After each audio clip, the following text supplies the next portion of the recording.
কি মন্ত্রিত্ব পেয়েছে উনি আমি জানি না, দিলীপ ঘোষ মহাশয়, বিজেপির মন্ত্রী নাকি নেতা, যাই হোক, উনি কি বলেছেন নামাজ পড়তে গেলে যাও বাংলাদেশ চলে যাও। এই কি বাংলাদেশে গিয়ে নামাজ পড়বে কেন? এখানে মুসলিম মুসলমানরা কি করবে তাহলে? মুখ দেখবে? মানে আপনারা হলেন শুধুমাত্র কি মুসলমান বিদ্বেষী।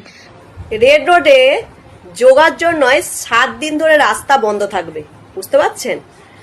যেটা মানুষের যাতায়াতের রাস্তা, চলাচলের রাস্তা, কলকাতার মতন এরকম ব্যস্ততম রাস্তা 7 দিনের জন্য যোগার জন্য কিনা বন্ধ থাকবে। অথচ ওই রেড রোডে 2 ঘন্টা নামাজ পড়ার জন্য অনুমতি দিল না, কারণ যেহেতু মানুষের অসুবিধা হবে। কথাটা হলো, নামাজ পড়াটা রাস্তায় যেমন ঠিক নয়, তেমনি যোগার জন্য 7 দিন ধরে রাস্তা বন্ধ করে রাখাটা কি ঠিক? কি বলবেন আপনারা? এবার সেই পরিপ্রেক্ষিতে আমাদের মন্ত্রী মশাই দিলীপ ঘোষ বলেছে, নামাজ পড়তে হলে বাংলাদেশ পাকিস্তান চলে যাও যদি রাস্তায় নামাজ পড়তে যায়। কথাটা তো সেটা নয়। কথাটা হলো, রাস্তার মধ্যে যাতায়াতের অসুবিধা বলে রাস্তাতে যেমন নামাজ পড়া যাবে না, ঠিক তেমনি ওই রকম একটা রাস্তা 7 দিন ধরে যোগার জন্য বন্ধ করে রাখা হবে। এটাও কি ঠিক? যোগা করতে হলে আপনি গিয়ে মাঠে করুন, ব্রিগেডের মাঠে যেমন নামাজ পড়িয়েছেন তেমনি যোগাও ব্রিগেডের মাঠেও। মানুষ তো জানে যে যোগা মানুষ মাঠেই করে, কেউ রাস্তায় করে? এইরকম তপ্ত রোডে রাস্তার মধ্যে কেউ করে? এবার অনেকে দেখছি কমেন্ট বলছে হিন্দুস্তান হিন্দুস্তান। তাদেরকে বলি, কোথায়? আপনি কি পরীক্ষায় লেখার সময় আপনার ভারতবর্ষ, আপনার দেশের নাম হিন্দুস্তান আপনি লেখেন? কোথায় লেখা আছে যে আমাদের দেশের নাম হিন্দুস্তান?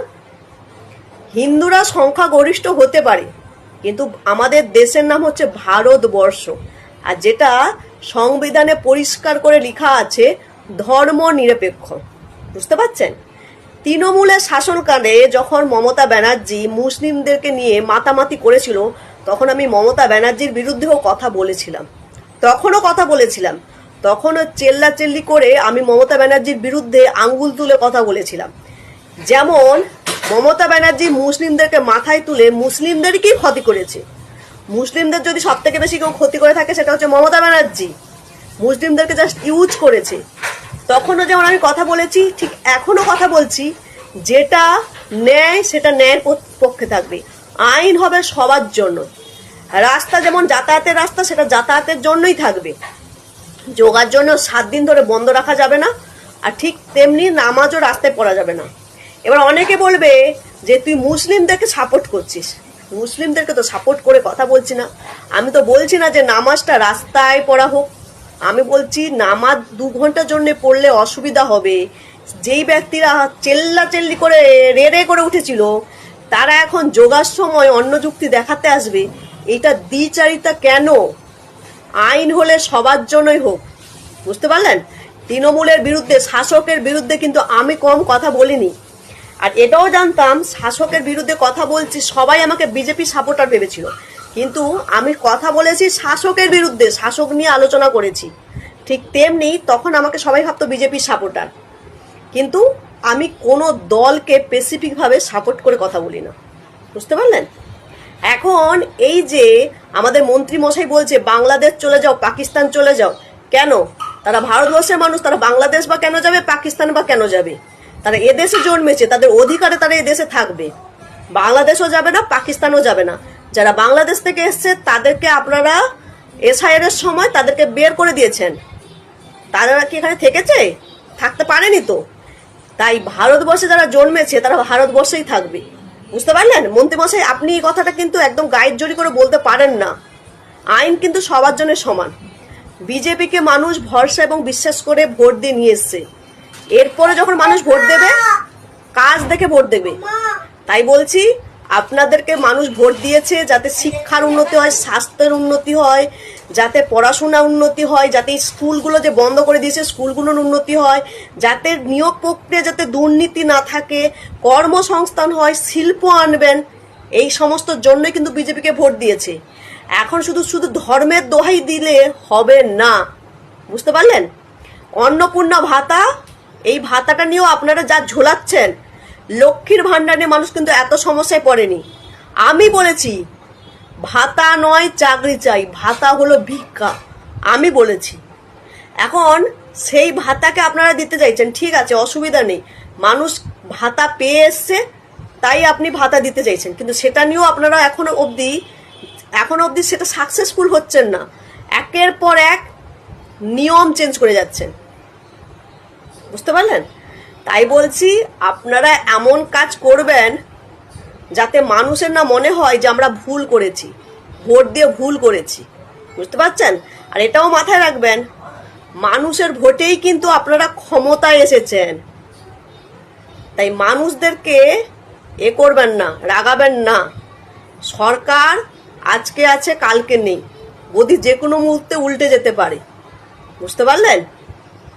আমরা শুনেছি যে কিছুদিন আগে থেকে যে নামাজ পড়া যাবে না রাস্তায় বলতে রেড রোডে, এটা তো বহু বছর থেকে হয়ে আসছে। তো এই প্রথম বছর হলো যে এটা হলো না, সরকার, আমাদের বিজেপি সরকার বা আমাদের রাজ্য সরকার সেটা সম্মতি দেয়নি, তাই হয়নি, ঠিক আছে।